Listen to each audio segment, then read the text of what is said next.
Nabati niyo na po ba ang inyong mga katabi ng magandang umaga? Praise God! So, purihin po ang Panginoon at gusto ko pong simulan ang aking pong outline sa isang kwento ng isang babae na kung saan ay guro ng isang pong kindergarten school. At isang araw po nakita niya ang isang bata na kung saan ay nagsusuot ng kanyang boots. So, ang ginawa ng maestra, nilapitan niya yung bata at tinulungang isuot yung kanyang sapatos na boots. At talaga namang napakahirap isuot ng sapatos. Pinawisan siya. At sa wakas ay naisuot din yung sapatos doon sa bata. At nang siya tumayo, sabi ng bata, "Ma'am, baliktad po yung sapatos ko." Hindi. Yung palang kanan nasa kaliwa, yung kaliwa nasa kanan. So, napakagat siya ng labi.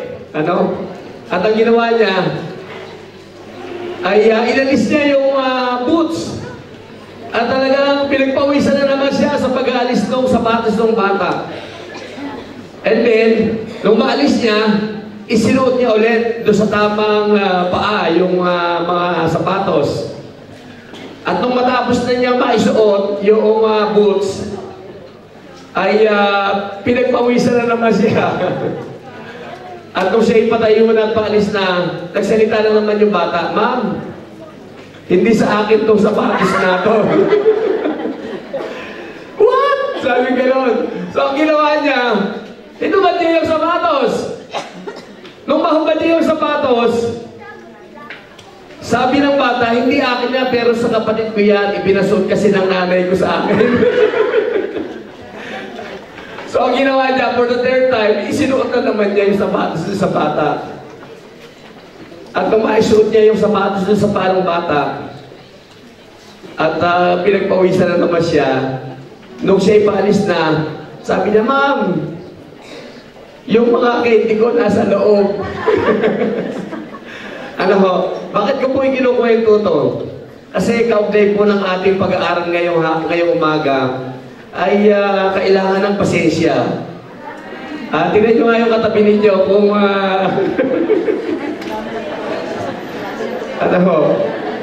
ang ating po kasi team, di po ba, ngayong May ay declaring His devoted tenderness, exalting Jesus.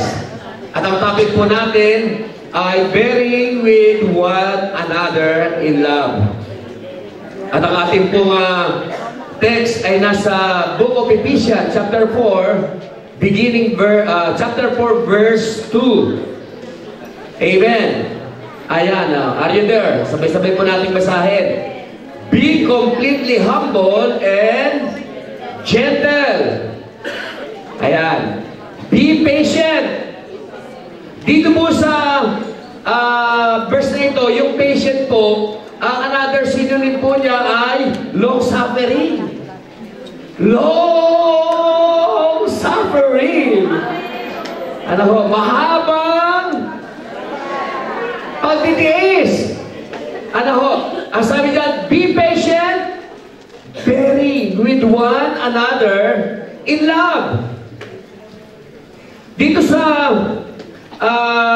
sa ating text na binasa, para bang ang ibig sabihin, pagpasensyahan mo yung katabi mo. Yung may katabi. Yung wala naman, din yung sarili mo, pagpasensyahan mo.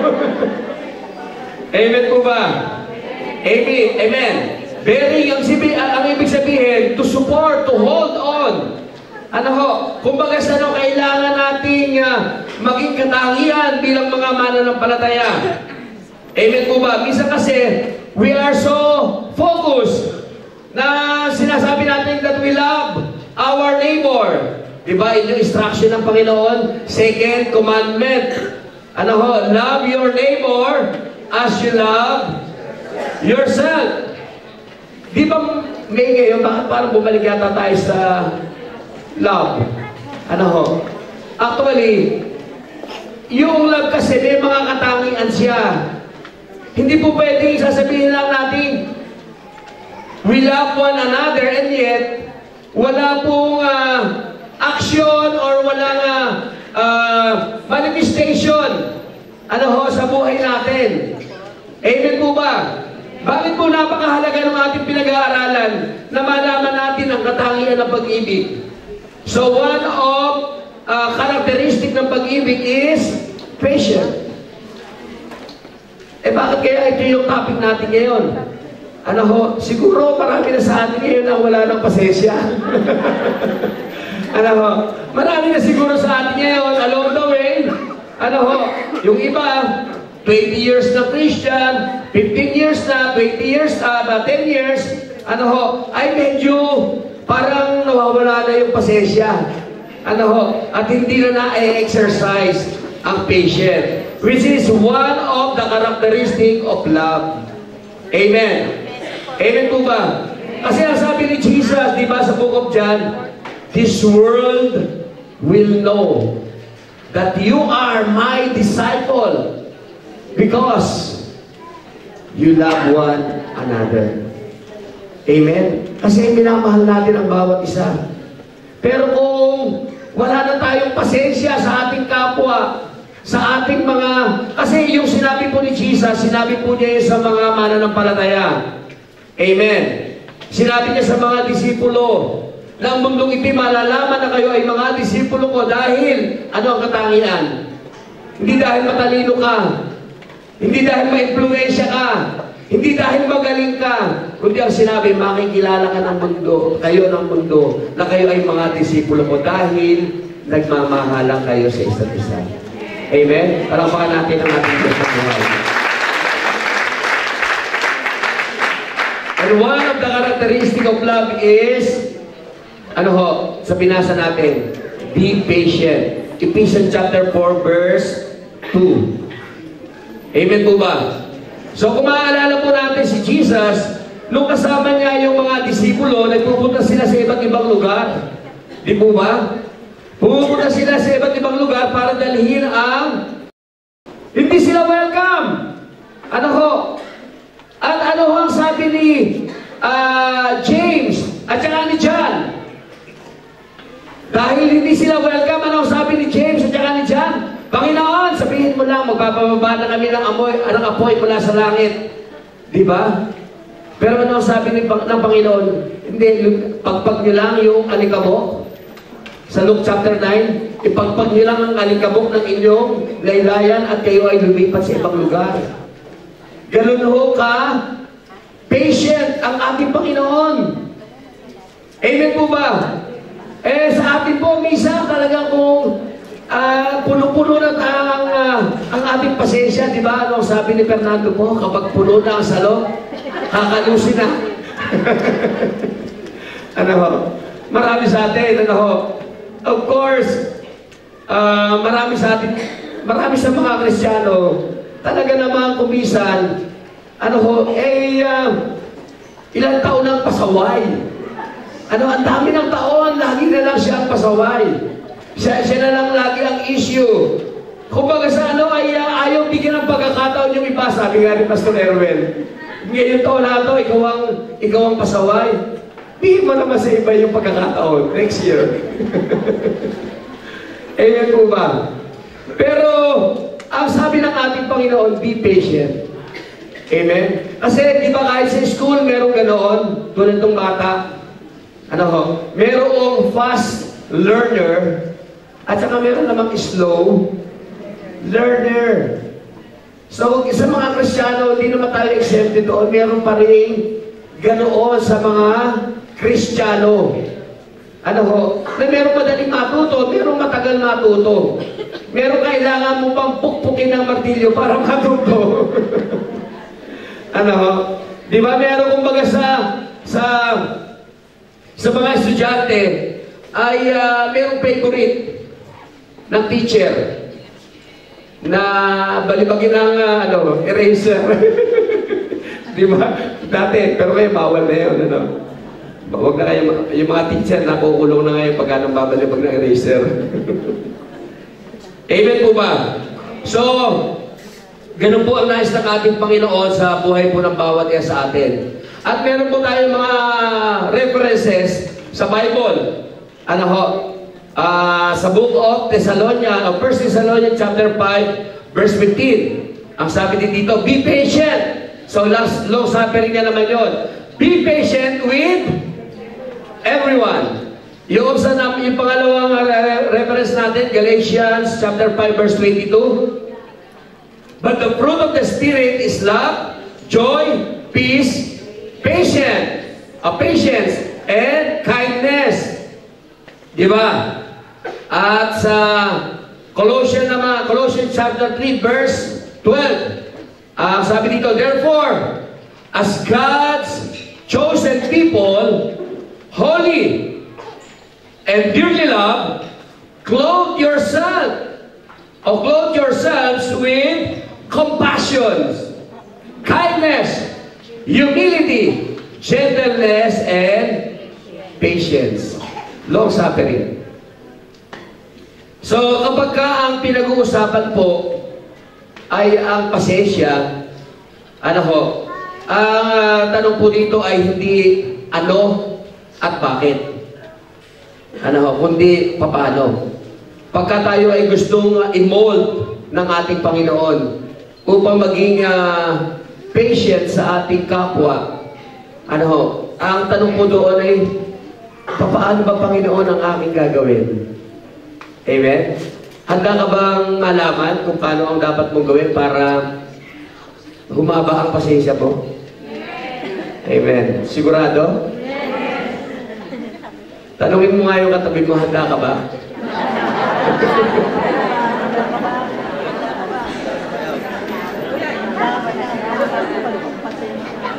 Kaya ang tanong ay, how can we bear with one another in love?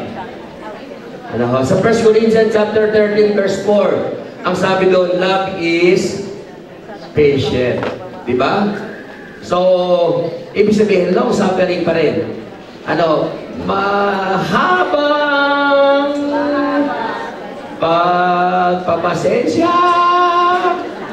Sino sa inyo ang nakapaglaro ng atong nung si ay bata pa? Atong? O, sa iba, siyatong yata yun. Yung pinapalo, yung may patpat na mahaba, isang maikse. Tapos papaluin. Diba? Yung taya, papaluin yung kung ilan yung palo na kanila napag-usapan. And then, pag hawak niya yung patpat na maliit, tapos tatakbo siya, hanggang sa makarating dun sa base. Pag hindi siya nakarating sa base, na kung saan ay dala-dala niya yung patpat, ano ho, kabus na yung hiniyan niya. So, ang mangyayari doon, papaluin na naman, hanggang sa lumayo na naman ang lumayo. Kaya ang mangyayari doon, talagang hindi ka makakarating sa, hindi matitigil yung punishment sa'yo o yung parusa sa'yo hanggat hindi ka nakakarating doon sa base na kung saan ay hindi naputol yung sigaw mo ng atong. Nanariwa tuloy yung nung mga kaedad ko, kabataan. Di ba, sarap maglaro ng atong. So parang ganun din sa atin. Hanggat nakikita ng Panginoon na hindi pa tayo talagang hindi natin ini-exercise, hindi natin i-apply sa buhay natin, lagi natin madidinig itong mga katuroan na ito. At kung hindi pa rin, ay baka madatang tayo ni Lord na matigas pa rin ang ating ulo, yung siyatong ay sa atin ipapalo. Amen po ba? Number 1, we must develop a love that is patient. Kailangan daw natin i-develop sa puso natin yung pag-ibig na merong katangiang mahabang pagpapasensya. Sino na kaya ang ano nitong long suffering na to? Ano ho? Kasi po, kailangan po nating matutunan ito kasi hanggang tayo po ay narito sa ibabaw ng lupa, meron po mga taong mananakit sa atin. At merong mga tao na kung saan ay sabihin nating magiging instrumento para tayo ay malungkot, o para tayo ay saktan, o para tayo ay magka-problema. Amen po ba? Kaya kailangan natin i-exercise. Pag-aralan natin. At ang sabi dito, we must develop a love that is patient. So, ang sabi, how can we develop? Paano ba natin ito ma-develop? Yung pag-ibig na mayroong ganitong klase ng katangian. So, ang sagot po dyan, ang sabi, there is no way we can exhibit godly patience in our own strength or through our own efforts. Amen? So, God is with us. Ang sabi po dyan, and He desires to work His patience through us. Amen po ba? So, ibig sabihin, ang Diyos lamang po pala talaga. Ano ho? Po pwedeng magbigay sa atin ng ganitong klaseng pag-ibig na may katangian ng mahabang pagpapasensya. Dahil tayo po, by nature, madali tayong mainis. Madaling magalit. Ano ho? Madaling mayamot. Kakayamot ka naman. Di ba kakainis ka naman? Iba naman, nakakasawa ka na. Ano? So, kailangan po tayo ay i-allow natin ang Lord sa buhay natin na siya yung mag-take full control ng ating mga buhay. Ang sabi sa Colossians chapter 1, verse 11, ang sabi po doon, being, strengthened with all power according to His glorious might, so that you may have great endurance and patience. Wow! Binigay pala talaga sa atin ni Lord yan Colossians chapter 1 verse 11, being strengthened. Tayo pala ay pinalakas ng Panginoon with all power. Kaya pagka hindi natin na-exercise yung patience sa buhay natin, meaning to say, we are not exercising the power of God in our lives. We are not living in the power of God. Amen. Ito na, napakalinaw, Colossians chapter 1 verse 11, ang sabi niya, being strengthened with all power, according to His glorious might, so that, nang sa gayon, ang sabi niya, you may have great, hindi lang endurance, great pa. Talagang, kumbaga sa in-express na mabuti, ni Apostol Pablo, ibinost talaga niya yung passage nito para maunawaan natin, you have great endurance and patience. Sabihin mo sa katabi, may gano'n naman pala. Kaya naman pala natin. Amen? So we must believe and act, with a divine power na we can make it. Amen po ba? Di ba, nung ako po ay unbeliever pa, naalala ko tuloy, sa basketball, di ba, lagi nga po ako napapaaway kasi maiksi lang po, pasensya ko talaga. Napaka-iksi lang. Lagi po akong mainit ang ulo. Nung ako po na born again, sa basketball lang po kasi, nung unbeliever pa, lagi po ako napapaaway. Ngayon, nung born again ako, di siyempre player, nung unbeliever pa, player din ako nung magiging born again. Pero hindi na po ngayon, ngayon ay sa pulpito na lang. Medyo yung tuhod ay ayaw nang tumakbo Kulang ng langis. Nung ako'y na-born again, naglaro po kami ng inter-church dati. Dati po kasi ang liga dito ay inter-church. Hindi po, ngayon kasi, for the glory of God, marami na po ang ating churches. So we can organize sports festival na malaking ano po. Kaya meron tayong one heart, one goal ngayon, di po ba? So noon po, interchurch ang liga. JIL versus ICF o MBC, Milan Bible Church, etc. etc.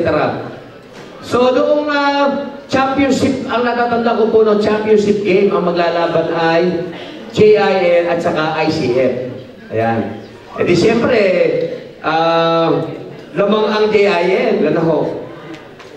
Talagang kahit Kristiyano na, ay minsan nagmumulto ba yung ano, yung lumang ugali. Hindi po ako yun yung kalaban. Kasi matatalo na po sila. So talaga naman medyo rude na kung maglaro, ano, nakakasakit na. Eh, nung ako po yung deliver pa, pagka ganoon, pinagbibigyan ko po yun. Ano, pagka talagang gusto niya ng gulo, pinagbibigyan ko. Pero dahil born again na nga po tayo, at meron tayong patient na ibinigay ang Panginoon, pasensya lang, pero nakakasakit na talaga. Bandang huli po, nung ako po ay nag-drive, ang ganda ng drive ko, talaga namang bigla na lang may sumapok sa mukha ko ganyan, ano? Ang nakita ko yung mga stars sa langit. Nagdilim ang aking paningin. At talagang yung aking drive na napakaganda ng ano hindi ko na nakita kung na-shoot o ano. Dahil ako yung bumagsak sa lupa. Ano, at talagang kaya pala sinalubong ako ng isang player at sinupalan ako, ay hindi naman yung bola ang tinamaan at yung aking mukha. Dahil na ano ko agad, kulay itim. At talaga namang mag-aagad yung aking mata. Ay nung araw po na ganoon, hindi na po ako nag-iisip. Ano, pagtayo ko talagang bibigay ko na agad yung gusto niya. Pero, sabi ko, born again ako. Bumilang ako ng 10. Ano, bago ako nag-react, bumilang muna ako ng 10 at praise be to God. Kasi nandun pala talaga yung power ng Diyos for us to endure. Amen? At alam po ninyo, sabi ko, okay na, pasensya, talagang ganyan ng basketball, body contact. Ano, kahit na medyo parang pakiramdam ko parang sinadya. Ano ho? So, ganun din po sa atin. Kailangan nating i-exercise. Pero kung minsan, dahil nga, sabi ko, siguro kaya ang topic natin ito, dahil nga marami sa atin, matagal ng Kristiyano, medyo wala na yung pasensya, no? Ano, kung minsan pagka yung nagdadrive, nakikiganyan ka na rin,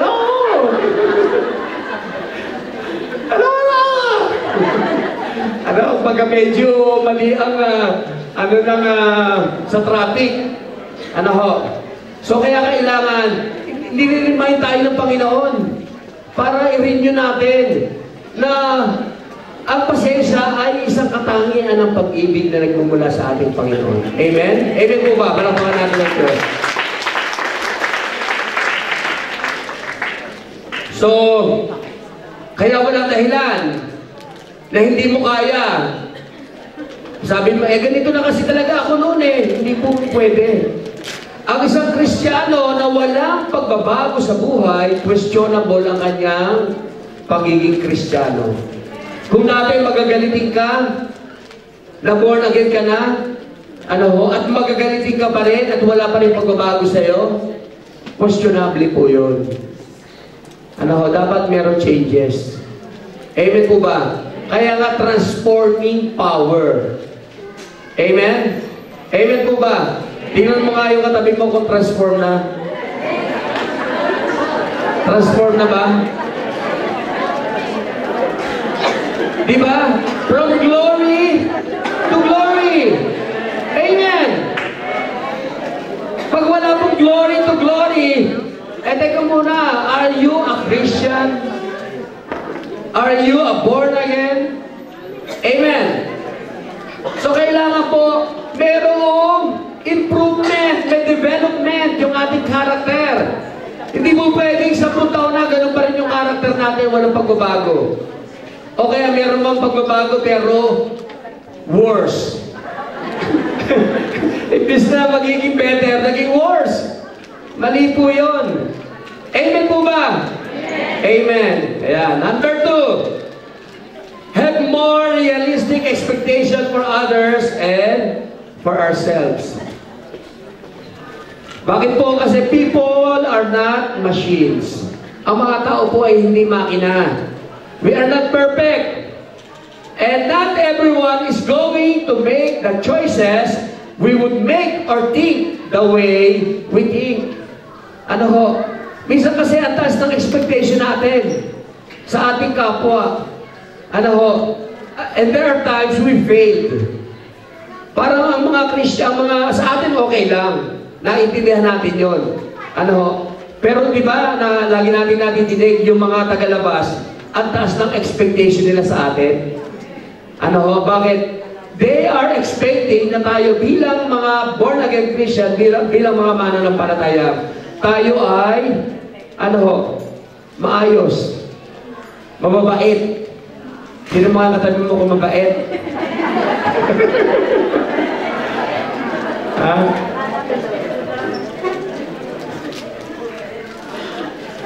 Masarap pong mag-exercise ng patience. Amen? Tama po ba? Pero mahirap din naman ang lagi na lang ikaw ang pinagpapasensyahan. Amen? Amen po ba? So, of course, hindi naman natin po pwedeng i-expect na maging perfect ang bawat isa sa atin. Lahat sa atin, meron tayong mga shortcomings. Ano, may mga pagkukulang tayo, may mga pagkakamali. So none of us are perfect. And if that is what we are expecting, then we are going to be sorely disappointed. So kapag masyado naman tayo nag-expect na mataas sa isang tao, ano ho, na alam naman natin hindi talaga ganon yung kanyang sabihin natin profile. Ang mangyayari naman, madi-disappoint tayo. Kaya dapat tulungan din natin sila. Ano ho? Let us practice or exercise patience sa mga tao, pero make it sure na sila din naman makikita nila yung ginagawa nating pagpapasensya. Para at least, ganito pala ang dapat gawin. Ano ho? Lately, siyempre, kami naman po bilang mga tagapanguna ng simbahan, hindi naman nangangahulugan na dahil kami ang nandito sa leadership, lahat ng tao ay napipili sa amin. Ano, meron din namang gustong sumira sa amin. Ano, that is just normal. At siyempre, pag nakarating sa iyo yung bagay na yung kakausapin mo, at sasabihin mo, bakit mo ginawa yun? At hindi mo ba alam na yun ay character assassination? You are assassinating my personality. You are assassinating my family. Bakit mo nagawa yun? Pastor, yung iya po talaga ako. Hindi ko alam kung paano ko po nagawa yun ano gagawin mo? Ha?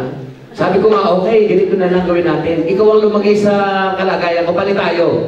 Palit tayo. Ako ang, palit tayo ng kalagayan. Ikaw ang siniraan. Ikaw ang ichinismis, ano ang gagawin mo sa akin? Oo nga po, Pastor. Pinaintindihan niya ang gagawin niya, ganoon. Ano? Okay. Dahil tayo ay napakayaman ng biyaya ng Panginoon, I will give you another chance. Ano? Pero ang sabi ko sa kanya, about our relationship, don't worry. Hindi ito magbabago. Pwede ka pa rin makipag-usap sa akin, lumapit sa akin. Ganun pa rin, parang wala nang nangyari. Pero sa susunod, make it sure. Ano na, maging aware ka na hindi mo gagawin yung bagay na yon. Kasi, biro mo, church leader. Yung church leader mo ang subject ng iyong assassination. Ano ho? So, kung hindi mahaba ang iyong pasensya, di tanggal ka na lang ng tanggal. Diba? May mga ganun pong mga leader. O, sige, ganito, sinarama ko, o, tanggal ka na, sige. Bahala ka na sa buhay mo. Mahanap ka ng ibang church kung gusto mo. Diba? May mga ganun mga pastor. Pero tayo po, ini-exercise natin yung ating ipinipreach. Amen? So, ganun din po sa bawat isa sa atin. Amen po ba?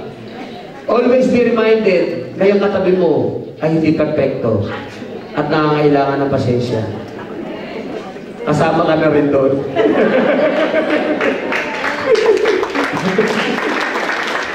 Amen po ba? Kasi madalas nga may mga expectation tayo. Pagka hindi naman nakarating na hindi na meet yung expectation, minsan nadi-disappoint. Amen po ba? Amen. Importante po yung relasyon natin ay mag-build sa pagmamahal with this kind of character. Number 3, try to be more understanding to others. Yan. Romans chapter 12 verse 3 to 4. Minsan kasi masyadong maiksi yung pasensya natin, hindi natin masyadong nauunawa yung iba. Kasi niisip natin tayo malakas. Diba? Niisip natin tayo ay hindi babagsak. Niisip natin tayo ay hindi magkakamali. Pero ang sabi doon, do not think of yourself more highly than you ought. But rather, think of yourself with sober judgment in accordance with the measure of faith God has given you.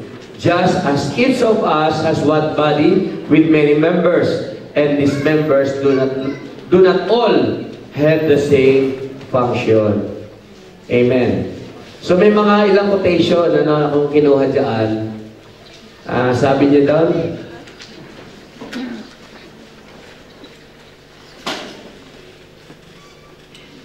ang sabi doon sa quotation, click. Yan. Sometimes being understanding is more important than being right. Kasi minsan ginigiit natin yung sarili natin kasi alam natin tama tayo. Di ba? Alam kong tama ako eh. Kaya pag tama ako, wala makakabali sa prinsipyo ko. Pero sabi niya, sometimes being understanding is more important than being right. Sometimes, we need not a brilliant mind that speaks, but a patient heart that listens. Amen? Not keen eyes, yung matalas na matahan, lahat na lang ay nakikita. Eagle. Eagle ng giggle.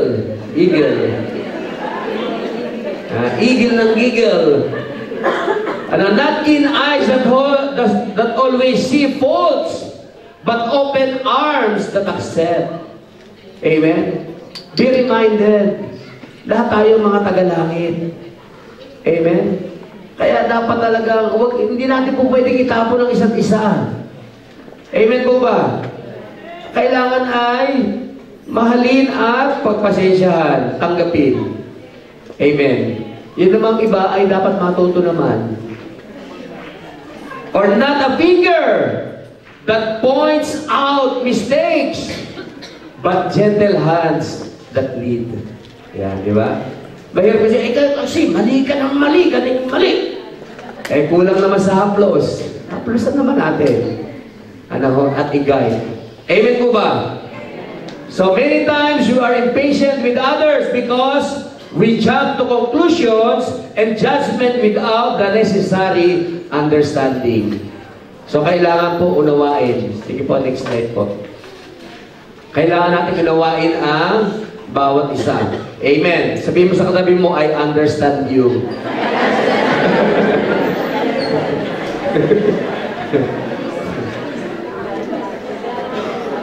Every time we are frustrated and impatient, so we have a choice to make. Kailangan natin pumili ng desisyon. Kaya it's better to choose to understand people. Amen po ba? Amen. And then number 4, learn to focus on solutions to problems and frustrations rather than trying to focus the blame. Kaya may mga ilang quotation po akong pinuha. Kaya ano ho, Roosevelt, Teddy Roosevelt. Ang sabi niya, complaining without proposing a solution is called whining. Ibig sabihin, complaining. Or complain. Ano ho? Yung complaining na walang proposal ay it is purely complain lang. Walang, ano ho. Another quotation ang sabi doon, God does not create a lock without its key. And does give you problems without solutions. So trust Him. Another quotation po ni Albert Einstein, we cannot solve problems with the same thinking we used when we created them. Ano ho? So kailangan pala i-upgrade natin yung ating pananaw. Ano ho? Dahil hindi daw natin po pwedeng solusyonan ang problemang ginawa natin sa parehas na pananaw nung yun ay ginawa natin.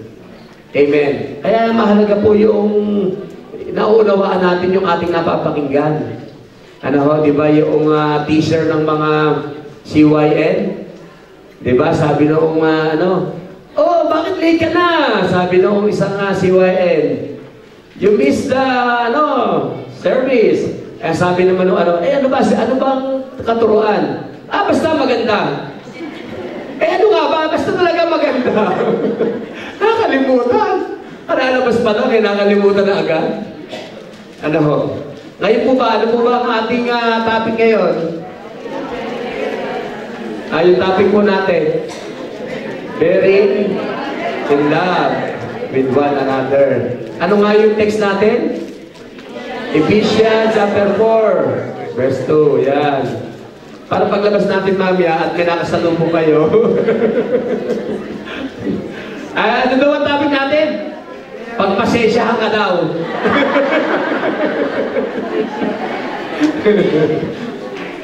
Amen. Another quotation. Ito maganda, si Jack Sparrow. Si Jack Sparrow, sabi niya si Captain Jack Sparrow.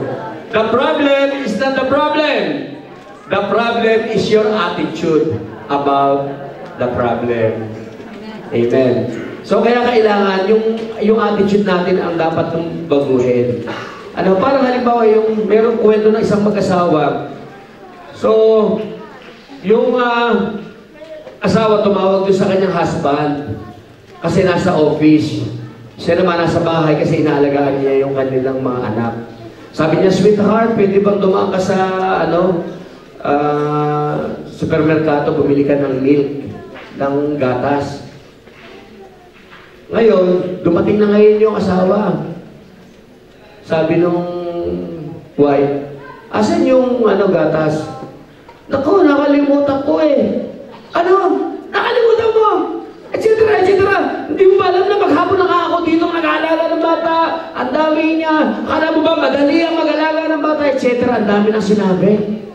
Parang talagang pinaliguan ng sermon agad yung asawa. Samantalang ang problema ay gatas lang. Diba? Gatas ang problema. Di bumalik ka. Sweetheart, nakalimutan mo pala. Bumalik ka na lang at bumili ka. Hindi, ang dami nang sinabi. Naghalong kayo na sa baol ng kung ano-ano mga pwedeng ibato doon sa kanyang asawa. Pero ang maganda naman dito, habang nung umalis na yung asawa na walang kakaibugan po naman, ang bait ng asawa, Siguro ako yun.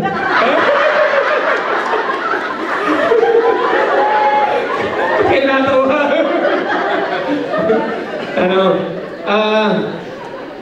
Umalis yung asawa ng kaibugan po, bumili ng gatas. So habang wala yung asawang lalaki, napag-isip-isip ng babae, ba't ko pa nagawa yun? Nakonflict siguro. Ang problema naman ay gatas lang din. Parang na-diminish o napababa niya yung pagkatao ng kanyang asawa. Kaya, nung pagbalik, nag-sorry naman siya. Sana ganun din yung mga asawa natin, pagka napaliguan. Ha? Ganun naman talaga, di ba sila, brother Rene,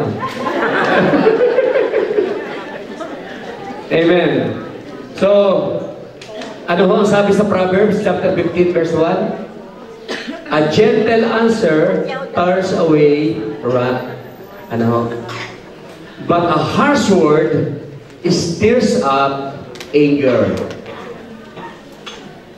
Ang maganda raw pananalita. Kaya nga sabi kahit pangit ang isang sitwasyon, kapag ang approach mo maganda, nagiging maganda rin ang takbo ng buhay o pangyayari ng buhay. Pero kahit napakaganda na ng nangyayari, napakaganda na ng sabihin nating ginawa ng isang tao, kung pangit naman ang approach. Halimbawa, doon sa mag-asawa, pagka yung dumating yung asawa, nakaluto na si Mrs. Nagluto na nung tinikman yung ulam, may sabaw kasi sabi niya, sarap naman ang sinigang na to. Sabi ng asawa, sweetheart, adobo yan. Alam mo, basta, di ba, pwede naman sabihin na, yung iba kasi sinasabi, kaya nga sinabi kong sinabi kong sinigang adobo ba yan? Ang dami sabaw. Di ba, may mga ganoon. Pwede naman sabihin, sweetheart, basta ikaw ang nagluto, kahit na adobo yan, kahit na sinigang yan, masarap pa rin yan. Di ba? Pero pwedeng maganda depende sa approach. Amen po ba? So, look on the solution and use the right words. Bisa kasi mali yung ginagagamit nating vocabulary Di po ba? Dapat magbasa po tayo ng dictionary. Di ba? Para yung vocabulary natin madagdagan. Minsan kasi, kulang na tayo ng vocabulary Amen? So, last but not the least. So, how can we bear with one another in love? To realize that acting impatiently doesn't help anyone. Tama po ba? Hindi makakatulong. We can express all kinds of impatience with negative words and behavior. But when all is said and done, the situation remains unchanged for the good. At ang masakit dito yung salita, kapag nabitawan mo na, hindi mo na po pwedeng habulin at ibalik. Diba? Ang mangyayari na, magsisisi ka na lang talaga. Ba't ko ba nasabi yun? Diba? Amen. On the other hand, sabi doon, our negative reaction has probably hurt others and made matters worse.